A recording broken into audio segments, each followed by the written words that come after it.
A factory requires 20 machines. How many machines? 20 machines to manufacture a given number of articles in 120 days.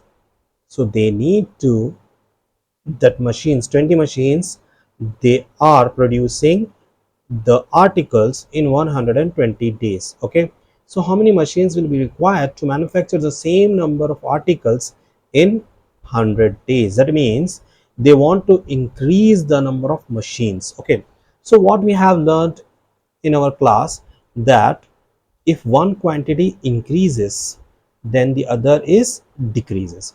As you can see that they want to increase the number of machines. Okay, so that they can reduce the number of days. More number of machines, number of days taken to complete the task will be reduced.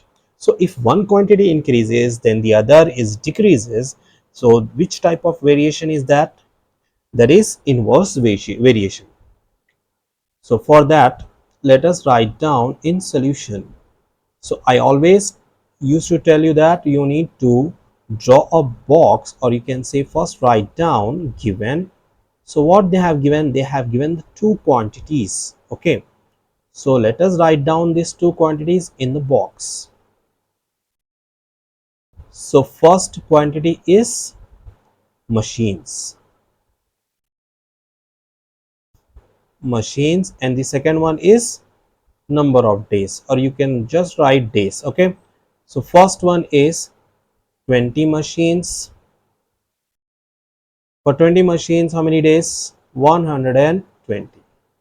And we don't know the number of machines required, so you can take anything like x or xyz. Okay, I'm just writing x to 2. Okay, next, and the number of days is 100. So first we will denote this as this 20 as x1, and this one is y1, and obviously x2 and y2. Now by inverse variation, by inverse variation we are having the formula. So what is that formula? X1 y1 is equals to x2 y2. So what is x1? X1 is 20 into y1 is 120 is equals to x2 is x2 as it is, and y2 is 100. Now we will send this 100 down. So 20 into 120, just multiply this 2 and 12. 2 into 12 is 24, and this two zeros upon 100 is equals to x2. So this two zeros cancel. X2 is equals to 24. So we got the value of x2. So what is this x2? That is the number of machines required.